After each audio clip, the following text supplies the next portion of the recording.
Flip, flip, flip, flip, flip, flip, flip, flip, Flip Weekly. Hey, what's going on? This is Matt from flipweekly.com. You're listening to the Flip Weekly podcast. If you're new here, I go to garage sales and thrift stores and I find items to resell online for a profit. Now, you would see the title of this week's podcast is all about getting into an argument with an eBayer.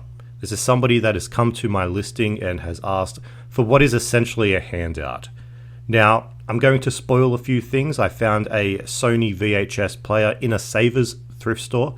You would know that I love my VHSs to flip. You can usually find them for under $10. In this case, I found it for $15. And you can always list them up for at least $100. Now, that's what I'm all about. I love finding cheap items and selling them for an average sale of $100 or more. Now, I don't know if it's because I grew up with a single mom. I don't know if it's because this interaction took place late at night after a few bourbons. I don't like handouts. I'm an adult. I would do everything possible to avoid a handout. We live in a world that is becoming increasingly more difficult to not only get ahead, but to survive on a day-to-day basis. So if you're selling on eBay, it might be because it's your main source of income. It might be because you're selling items from around the house to pay your bills. Or if you're a Flip Weekly reader, you might have started a side hustle to help offset the cost of living. What happens when someone comes along and sees one of your items, asks for a discount, and then states their case? That's exactly what happened this week. So the Sony VHS player. Within a few hours of it being listed, I got a message from an eBayer, and I'm going to quote it verbatim.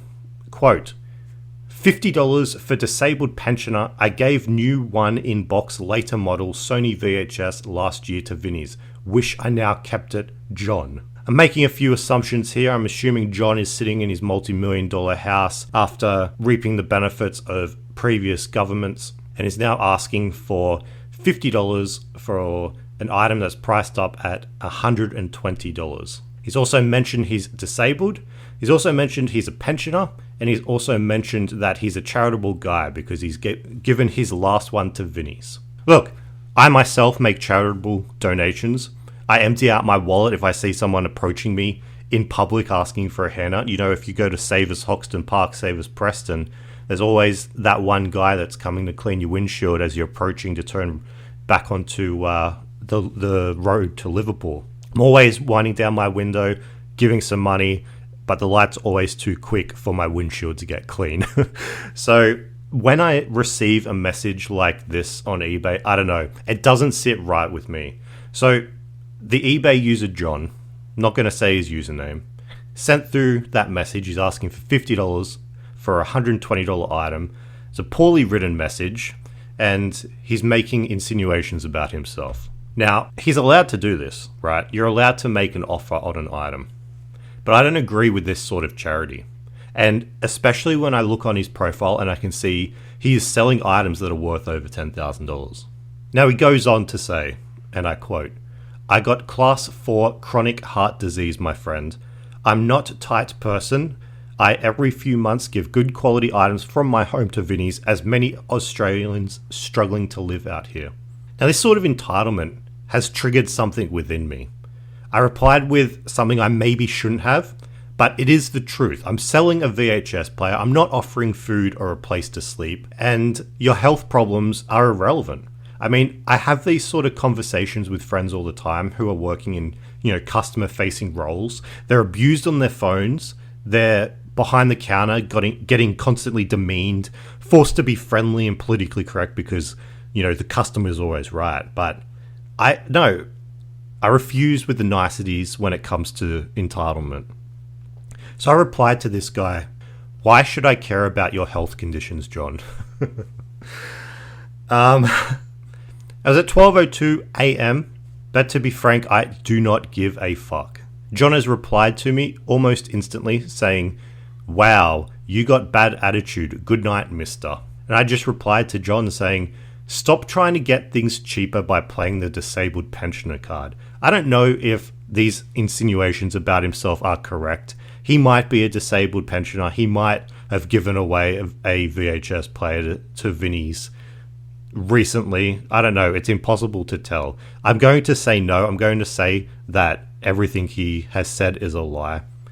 But if he's telling the truth, he's a fucking idiot for doing that and then coming back needing to buy one again. And also laying down his case to try and get something more than half off. Now, I'm of the generation where university degrees, they don't guarantee jobs, and income doesn't guarantee a roof over your head with our current housing crisis. The basic cost of living is 10 times worse than it was 10 years ago.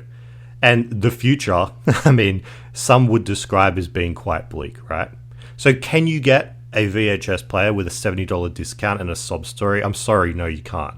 You can get a response from someone with a quote-unquote bad attitude, though, and he's replied to me, and I quote, "I am disabled, mate. Do you treat parents and grandparents like this? Your mother must be so proud of you. You go around getting all this old crap of people, beat them down to tiny dollars, and then proud to sell the 20 to 30-year-old stuff, crazy money, unsure how you put your head on your pillow of a night. Buster." He's called me Buster. It proves that this is an old guy. Nobody young talks like this. And I left it at that. I blocked the buyer, and you can't hear from them after that. They can't purchase your products after that. But it just didn't sit right with me. And you might be thinking, you should have just blocked them after the first message. But again, it's late at night. Woodford Reserve is going down nicely. And laying your sob story on somebody, it is in a way selfish. It's rude. You are putting that person in a position where they have to essentially accept that they need to give you something because you have an issue, or you're going to make them feel uncomfortable by having to say no to somebody who is a disabled pensioner down on their luck or whatever. But yeah, I think about this all the time when friends are getting abused on the phone from elderly Australians because they have something wrong with them, and they think that is okay to then abuse, demean, but it's not. If you're buying something on eBay, I do not give a fuck if you have something wrong with you. Unless I'm in the business of dishing out drugs, pharmaceuticals, things that can help save your life, then you can tell me about your health problems and how I am killing you by not selling an item cheap. But if it's for a VHS player, give me a fucking break. You do not have to tell me you have a class 4 chronic heart disease. Why the fuck should I give a fuck about that? Tell me why. You cannot say I'm not a tight person and then lowball the fuck out of somebody. I mean, you are being a tight person. I can't deal with it. This is going to go into secondhand opinions. Let's just get that out of the way now. The question for secondhand opinions this week is, should you give discounts to eBay users who claim to be disabled, on welfare, a senior or a pensioner? The two options you can vote on flipweekly.com is yes, I'd give a discount. No, I wouldn't give a discount. Now, this isn't an attack on older people. This is an attack on a segment of that population, a segment that thinks that they're entitled to things. It's just like when older people talk about the younger generation. You can blanket statement them by saying the younger generation, or you can choose a segment of that. I'm not saying the older generation is entitled. I'm saying this specific portion is.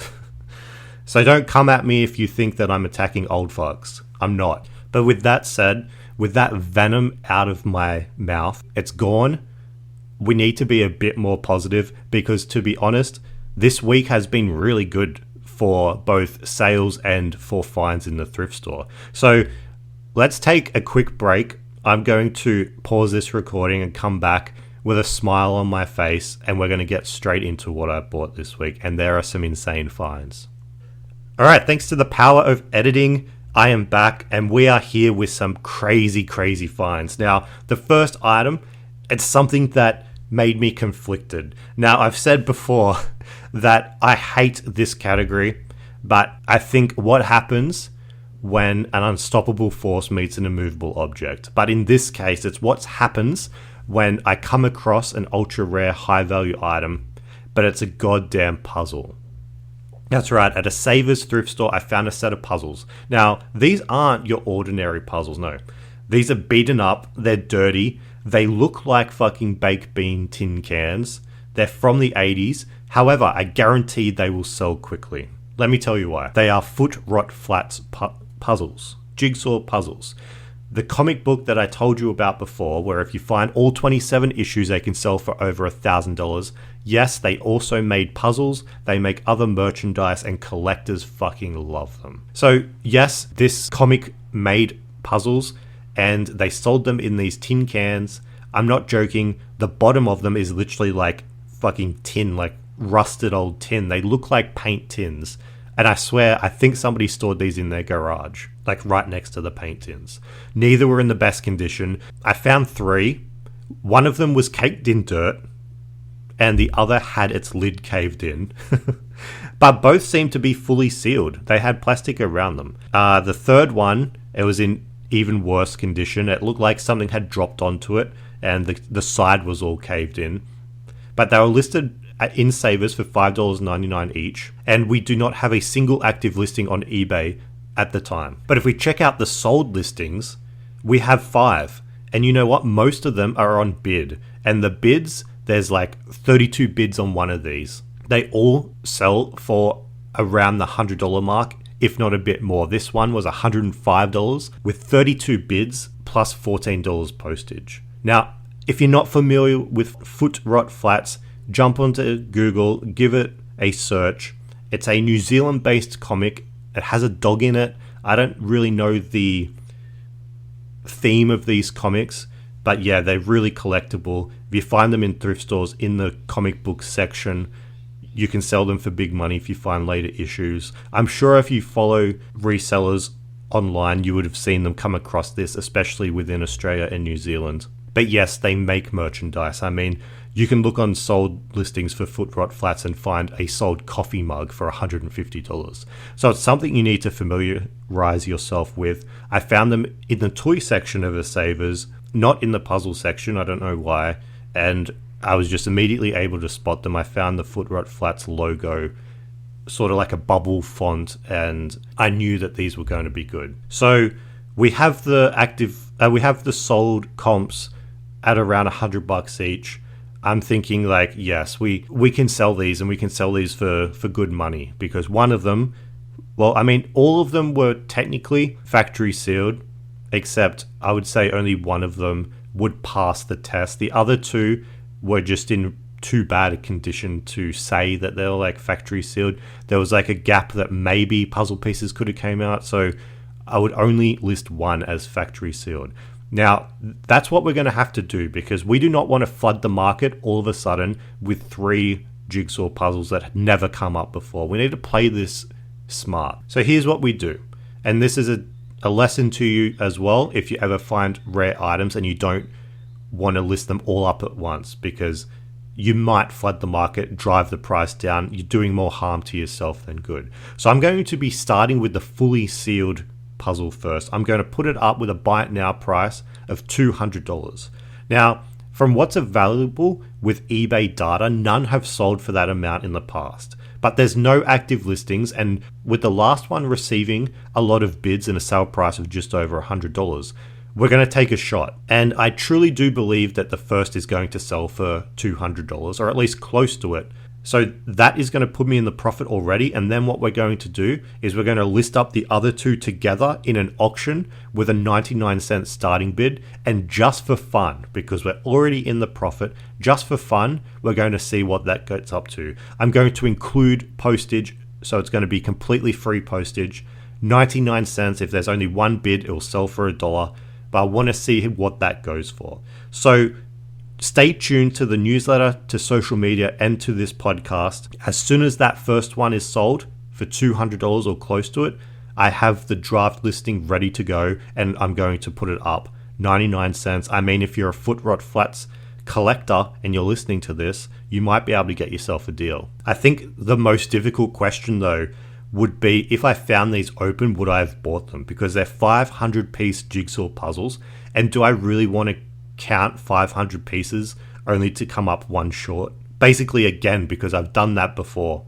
I mean, would you do that? Would you buy the open jigsaw puzzle knowing that if it's complete, it could sell for at least $100. Like, it's a gamble. I personally wouldn't bother doing it again. I've done it time and time before, and it always pisses me off. Jigsaw puzzles take me forever because I'm constantly stopping to tear my own fucking hair out, scream into the void about how much I hate my life. But maybe you would enjoy doing them. 500 piece puzzles to come up one short. Does that sound like fun to you? I don't know. But we're going to move on to the next item, and it's something that I never thought I would buy. I mean, if you take a guess, I've just gone from puzzles you know that I hate. You might be thinking something, I don't know, like a Barbie doll or I don't know, some other toy. No. This was something that I honestly really never thought I would be reselling, and it's makeup. Yes, it is makeup, it is foundation. I do not know what foundation is, but let me tell you something. I've been watching a reseller on Instagram. Her name is Heather. You can follow her on Instagram if you search for Cosmic Deal Heather. I think that's what her Instagram username is. She has a TikTok, she has a YouTube, she puts out great content. Now, the stuff that she has success with are smaller items that sell for a lot of money, and that is everything that I love. She has so much success in the grab bags at Savers, or in America, Goodwill, and I thought I would try myself, here in Australia. She finds like items like skincare, little tubes of skincare cream, or even sunscreen, vintage makeup, all in these bags. They get put into these little grab bags, and I see the sale prices on her Instagram. I convert it to Aussie dollars, and I'm thinking, wow, these returns are amazing. Now, the problem is I'm a middle-aged, straight white dude in Australia, and I know nothing about makeup. Absolutely nothing about makeup. The one thing I do know, and it's something that you may be able to learn, or maybe something that you're good at, is spotting good packaging and good branding. So I found this grab bag, and it had a little box in it. It was maybe 10 centimeters long. I could feel that it was a bit heavy, and the grab bag was $8.50. The brand that I saw, and I'm probably going to fuck up the pronunciation, was called Il Maquillage. Now, it's a foundation called Woke Up Like This. I mean, if the end result of putting this on is anything what I look like as soon as I wake up, I do not know why people would buy this. And it might seem a bit risky for me to be spending $8.50 on a box of foundation when you can't see inside of it. The grab bags are sealed. You're not supposed to open them up. I don't want to be that person that rips it open, puts it back on the hook, and then everything inside falls out. And you combine that with going outside your regular niche and picking up a product you know nothing about. But to be honest, the only real risk for me here was if the bottle was half empty, and I'll tell you why. We lower our risk by checking out if things are selling on eBay, and if they are selling, what's the sell-through rate? Because this bottle sells as high as $74, and the sell-through rate is 184%. Now that is good. It's really fucking good. To give you a comparison, the Nintendo 64 console, something that every single reseller on social media would pick up if they found one in a garage sale, has a sell-through rate of 86.79%. So this makeup, this specific brand of foundation, its sell-through rate is double what a Nintendo 64 console is. Now, I don't know why it has such a high sell-through rate. I don't know if it like magically fixes your face when you put it on in the morning, if that's even how it works. If it even goes on your fucking face. I have no idea. But knowing that it has a sell-through rate that is double what a Nintendo 64 console is, the holy grail of every garage sale, I know I'm going to pick this up. I just have to hope that when I get it home, it's a full bottle so I can sell it as, brand new. Because the box on the outside looked brand new. And I mean, it's a reminder that there's money to be made in every single category. It's important to go outside of your comfort zone so you can expand what you know. Like if I go to a garage sale now, I know I can look for foundation and do some comp research. I know that if I spot Il Maquillage at a garage sale or at a thrift store again, that it's going to be good money. Like, I don't know anything about the brand, about the makeup, about the foundation, but if I'm able to turn this $8 into $70, then honestly, who cares? And by the way, these grab bags at Savers, they're filled with the most random useless shit ever. I mean, they're putting this brand new foundation bottle in the same bag as like this empty tin. It had like one of those fidget popper toys. It had like a pair of tiny scissors in it. They're always so bizarre. And I'm just thinking, like, most people that buy these grab bags, it's for one item, right? When you get the rest of the items home, what are you going to do with them? What am I going to do with a fidget popper toy? Like, am I just going to redonate it to Savers and keep this loop going where this fidget popper toy just goes into like another bag and it just gets bought again and then redonated again? It's just an endless cycle of, I mean, this fidget popper toy has gone from home to home and it's just never going to find its forever home. It's quite sad, actually. But yeah, really weird, those grab bags, but they're worth looking into. And to be honest, I'm looking in them more and more now, after, you know, major props, major thanks out to Heather on Instagram for showing those finds, because they're making me money. And you should go check her out. Tell her Flip Weekly sent you, and start looking in them yourself. You can make some good money, especially if you know about makeup and you know about those sort of brands. Like, if you're a woman and you haven't gone out to the thrift store yet, go out there and look for the brands that you pay good money for, or the brands that you would pay good money for if you had the money. You know what I mean? Now, the next item is something I know a lot about. You know, I collect my media players, my old school media players, and I honestly couldn't pass up this Facebook Marketplace deal because it's a good lesson for you, right? I found a second generation iPod Shuffle on Marketplace for $5. It was literally up the street from me, so I do not care about having to go and pick this up. Now, you can usually find these iPods cheap on Marketplace, and the reason you can do that is because they're old, and in most cases they're missing the charger and the earphones. Now, I don't think I should have to explain what an iPod is to most people, but these old shuffles, the input for the earphones is not the same input for an iPhone now. So people, they lose these sort of earphones, they lose the chargers. They're always so small, the chargers. And then there's no way to really know that these iPods work anymore. So people chuck them up on Marketplace really cheap, and you can get a good deal for them. Now, I know we all like to complain, or at least I do, about planned obsolescence with big consumer tech companies now. If you don't know what that is, it's why you need to get a new iPhone every fucking 2 years, because the battery or your phone just dies. It's the process of making your technology die, so you go back, you pay for another one, and the big tech companies make more money. I just realized I'm sounding very conspiratorial in this podcast. I'm using the words that that some of these conspiracy podcasts fucking use. I tell you, I'm not like that. But the earlier products, especially the iPods, they're reliable, they're battle hardened, they work, and they don't break. Remember, Apple's marketing back in the day, real back in the day when Jobs was still alive, it was summed up as, and I quote, "It just works." This was back when everyone was having problems with Windows computers. They had little issues with system updates, with software, and things were like crashing and burning. And then you had Apple coming out with their iMac and just saying, "It just works. You turn it on, everything just works."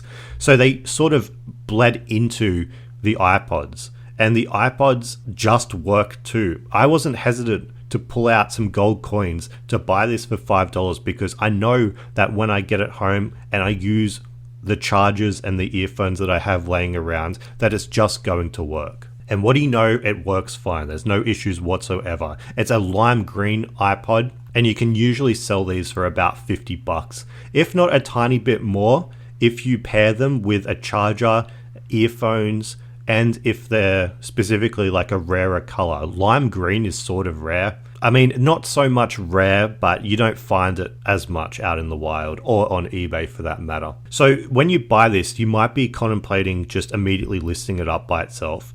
You might say it's tested, but you need to slow down. And this is why you need to slow down, because you want to pair it at least with a charger so it appeals to the buyer. Now, if you look on eBay for sold comps, you'd be able to see that people buy like these mini docks for the chargers. Now, the iPod Shuffle is the one that doesn't have a screen. They're very, very small. They're like 7 centimeters long, like 5 centimeters tall.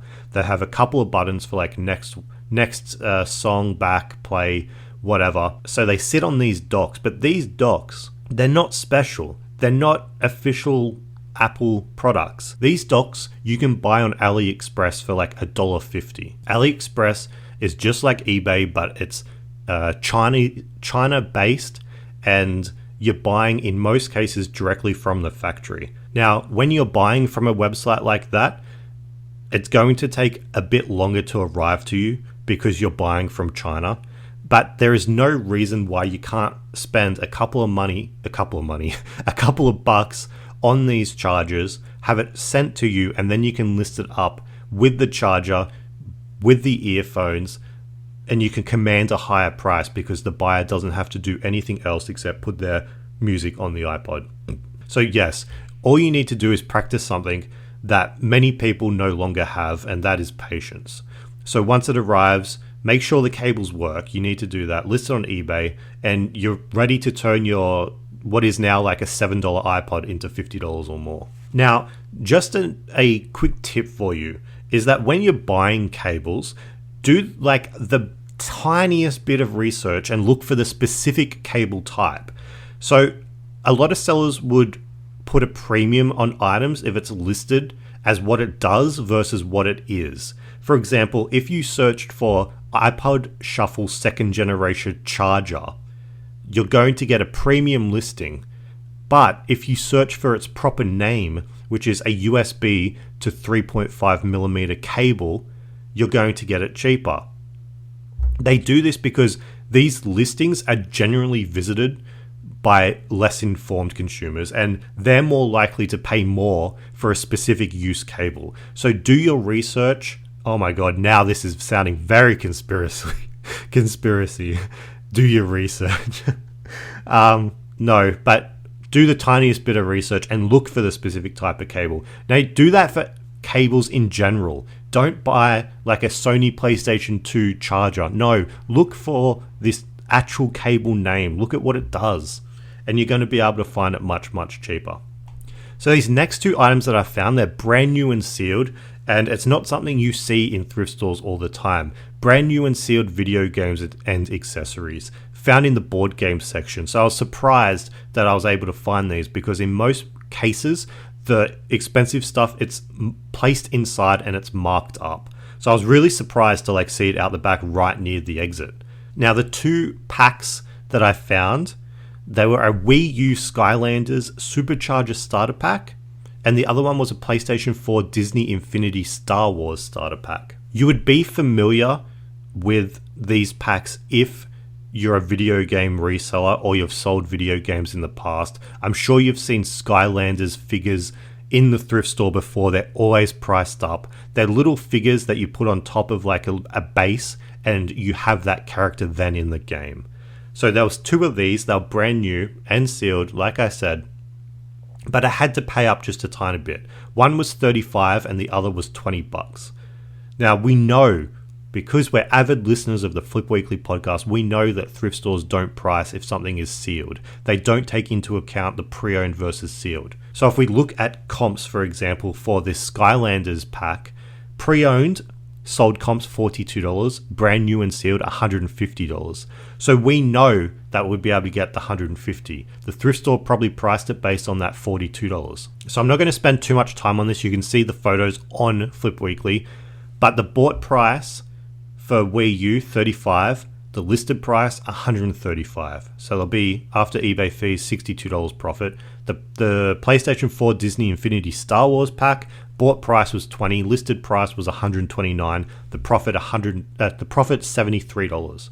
So the total cost of goods sits at $55 and our profit is going to be about $135.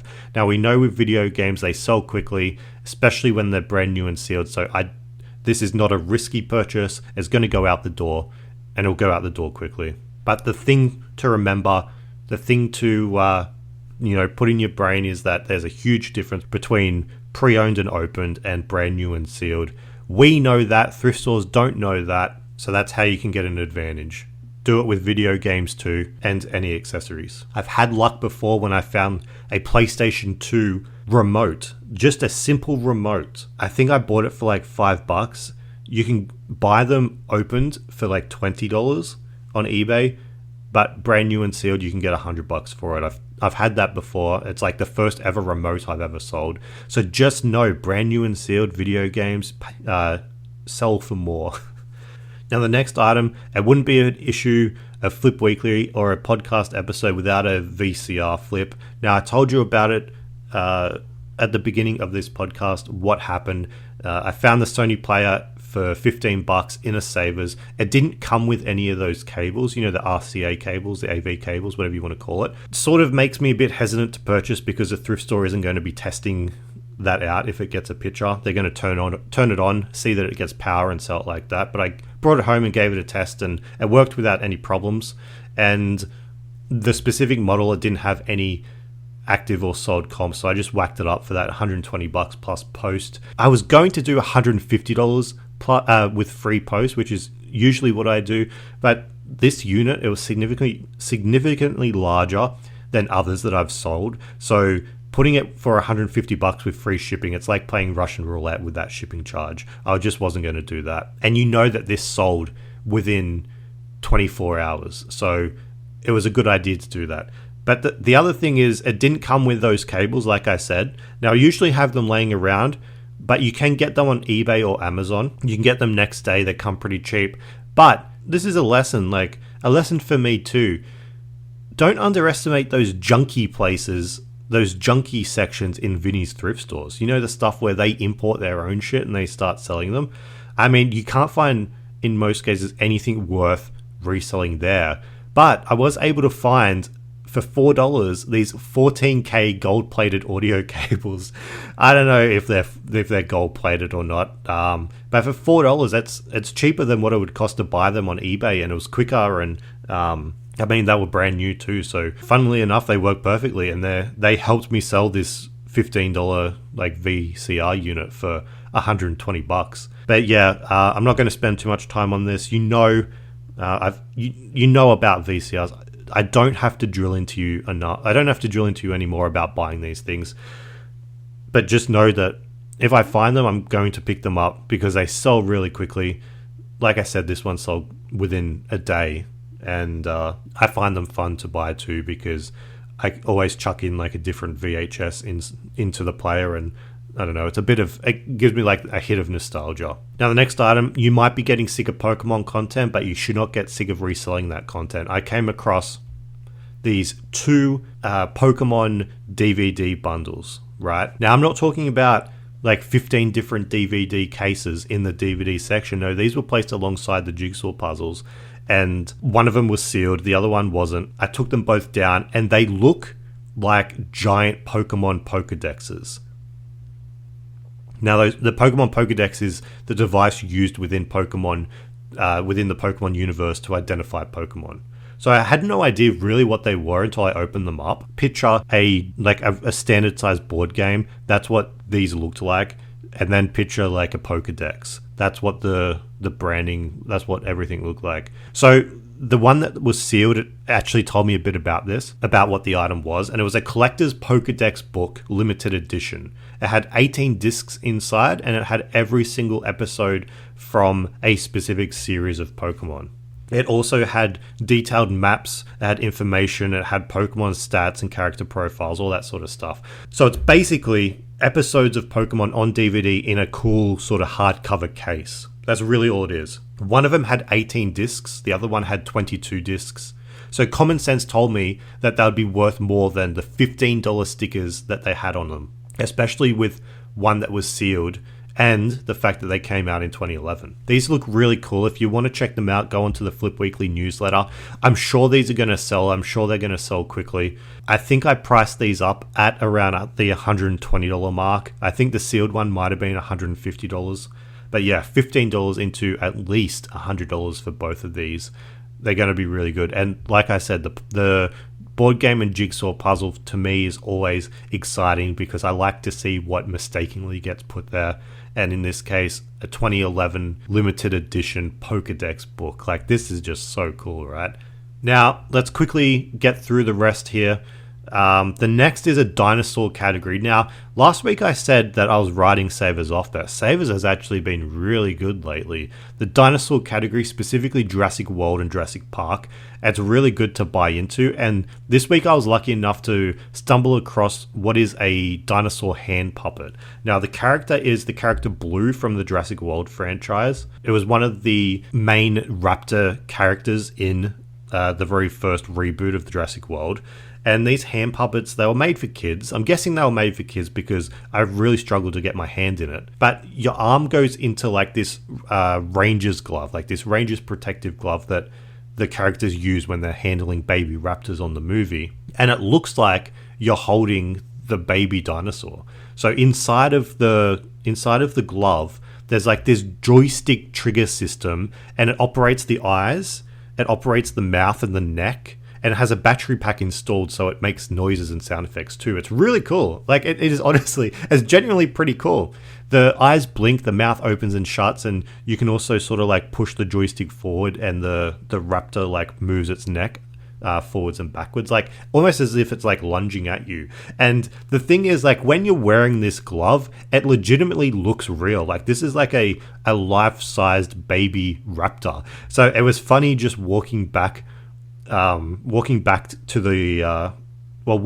front of Savers, walking past the clothing section, carrying this little baby raptor, and you walk past like the changing mirrors, and I'm just looking in there, and it looks like I'm carrying a fucking dinosaur back to the counters to check out. But it was an awesome pickup. Like, I bought it for $7.99, and the sell-through rate on this is insane. It's over 100%. It sits at 163%. The comps are really, really good. I checked it out just within Australia, and it sells for $150 plus post. So this category is not something to ignore. And, you know, I talk about sell-through rate all the time. And if you don't know what it really is essential to know and to understand if you're reselling items. So if you go onto flipweekly.com, you'll be able to find the eBay sell-through rate calculator that I created. There's an article there explaining with examples what sell-through rate is. Go onto Flip Weekly, underneath resources, click on that sell-through rate calculator, have a read. You'll understand what I'm talking about from now on when I talk about sell-through rate. So this thing is going to sell. It's going to turn $8 into $150. Dinosaurs, man, do not sleep on dinosaurs. Now, this is the very last item that I bought for the week, and it is also stepping outside of my comfort zone, but there's a good lesson here. So if you saw a creepy looking old man, walking through like the women's section or the kids section or the dress up section at a Salvos lately, you do not have to worry because it was just me. So what I was able to find was just as foreign as makeup, but I was still proud of the find. So we have a bomber jacket and leggings, and it's for a cosplay. They're bright yellow. The cosplay character is from Kill Bill. It's Uma Thurman's character. All yellow, the bomber jacket, the pants. It's what she wears in the movie. And I've actually talked about cosplay items before in the Flip Weekly newsletter, issue number 43. And really, these sort of like hobbyists, fandom type things, they always command high prices. So if you look at this cosplay outfit that I bought for $10 on eBay, we have sold comps all over $100. There's one for $168, there's one for $126. Now, just imagine the selling price when I chuck on my fucking Australia tax. The tax that we pay for living on a fucking island where nobody buys cool shit. But yeah, that's an insane amount of money for what's essentially like a fake leather jacket and really cheap leggings. I mean, I know they're cheap leggings because unfortunately there's a hole in them, and I don't know how to fix that. I mean, I know theoretically how to fix it, but I don't know how to operate like a sewing machine or a needle and thread. And, I haven't picked up a needle and thread since like the few weeks we had in a sewing class in school, where I'm 99% sure I failed at making like a fucking pillow. I don't know, how the fuck do you fail at making a pillow? It's 2 pieces of fabric, like sewing the outside of it and stuff and shit inside of it. I don't know how, but I'm sure I failed at making a pillow because I never brought one home. There's nothing around my house that is like, oh, I made that. Like, now that I think about it, I don't think there's anything in my home that I can point to and say I made that. I'm looking around. There is not. There's literally nothing. So yes, I can't fix the leggings, so I'm going to have to put them up as like a giant hole in the leggings. But people are selling like the bomber jacket by itself for like $150. So if I put this up as the set for $150, I'm competing against just the leather jacket. And I think somebody will buy that because it's the set. You get the leggings included. And I don't know.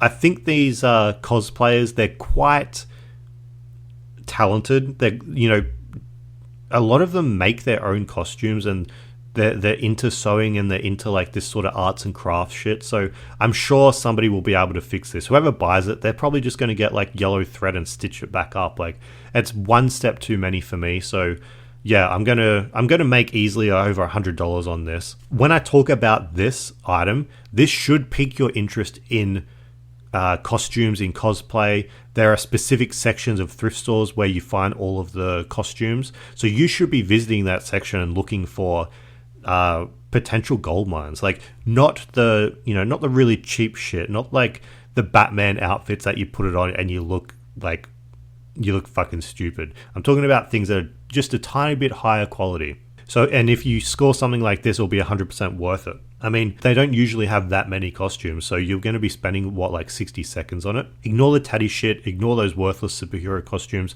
Look for this sort of, like, a bit niche stuff, and if it looks cool, if it looks unique, give it a search on Google Lens and see what you can find. We're moving on to what we sold this week. I know this podcast has dragged out a bit, so we're going to get through these. You're going to learn a thing or two here. So the first item that sold was a Nokia 3315. It was complete in box. When I was in high school, everyone had one of these. I think we moved on to like the Motorola Razr V3 afterwards. But the Nokia 3315 or like the 3310 was another popular one, but it was less cool, I think. It was an introductory phone that I think younger people liked because you could like change out the case. You could, reflect your personality, showcase your personality. It was virtually indestructible, and I found it for $25, and I wasn't hesitant to pick it up for that because it's gone on to sell for $150. I had to relist it though because a person in India bought it, but they never ended up paying for it. So yeah, I had to relist it. I relisted it back in May 28th, so it sold less than a month later after that for massive amounts of profit there just for a old school Nokia 3315. This was the phone that was sold at the thrift store as a collectible, but they wrote on the box like collectible. Just some of the things that go through these people's brains, I swear to God. Like, I don't know if they're thinking properly. Why would you write collectible on a collectible? It just devalues the collectible. Do you not understand how this shit works? But yeah, it was a sad day. I sort of wanted to keep it for myself, but what am I going to do? These phones, they don't work anymore. All these old school phones, they run on 3G, and that sort of cellular technology doesn't exist anymore. All you can do with these phones is turn it on and play Snake. It would be a good conversation piece, chuck it up on your shelf when friends come over. They're back, oh, you have a 3315, and then you can say, yeah, turn it on, play Snake, whatever. But the next thing that sold, I talked about it this week. It sold in 3 days, and it was the Il Maquillage foundation. $8 into $70 for that makeup.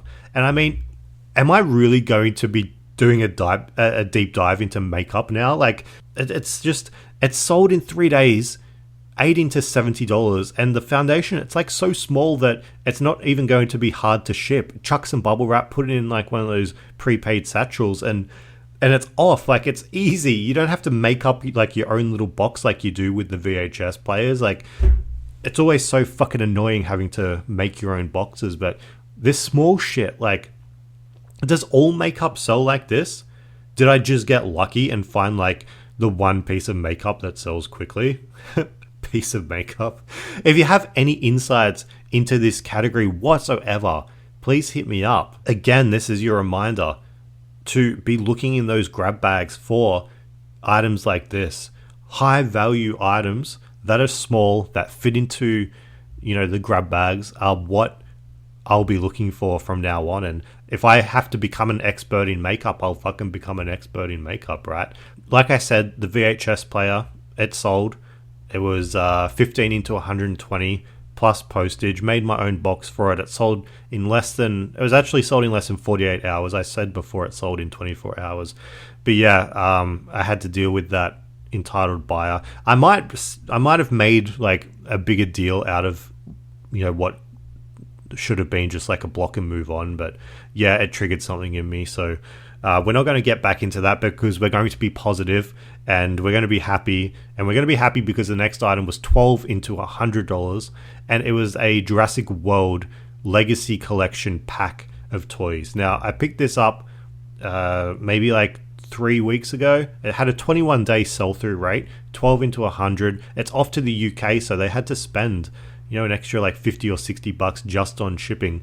And yeah, the most annoying thing about this was the fact that it was like longer than the standard Australia Post boxes. So you had to make your own box. And if you have never done that before, moving boxes, they become your best friend. You can find them at storage places. You can go to your local timber and hardware store and you can buy them, or you can find them if they're giving them out for free. And just be prepared to use tape. You have to cut them.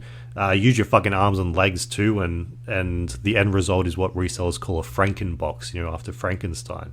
So yeah, do not sleep on dinosaurs, especially sealed packs. We're making good money here, and yeah, the next item is something that sort of concerned me because the last time I sold a signed book, it was because somebody was diagnosed with blood cancer, and a signed Rod Laver book has just sold. A couple of bucks into $49.95. If somebody can please check on the health of Rod Laver, that would be great. I think the dude's almost 100 years old. He's either, he's either sick and dying, or he's in the news for some reason. I think it might be because of Wimbledon. Wimbledon has just started. I don't know if they're wheeling out Rod Laver for Wimbledon. They usually only do that for the Australian Open. I don't know if the dude travels, but I guess because tennis is in the news again, somebody has wanted to read this book or collect this book. So yeah, that's sold. I'm the king of signed books. That it's a good way to turn like a $5 book into $50 and up. So if you're not looking in your biographies, you need to be doing that. Now, there's a few more sales. You can check them out on the Flip Weekly newsletter. I'm not going to go into them this week. If you want to see photos, jump onto the newsletter. Make sure you follow Flip Weekly on social media. We're doing really well on TikTok right now. We've just passed 700 followers, which is great. A lot of our videos there are getting a decent amount of views. I think in the past 30 days, we've had something like 60, 70,000 views. Does it translate well to like subscribers on the newsletter or listeners to the podcast? Not fucking real. Not fucking really. It doesn't really work. But yeah, check us out on social media. All the videos are going to be filmed there. Have some interesting things in the works too. So stay tuned to that. If you like the podcast, leave a review, leave a comment, leave a rating. And any little bit helps like that. And I'll see you again next week. Thanks again for listening. This is Matt signing off. Have a great week. Enjoy your yard sales. Enjoy your thrift stores. Hit me up if you find anything cool. And I'll see you next week. Flip, flip, flip, flip, flip, flip, flip, flip, Flip Weekly.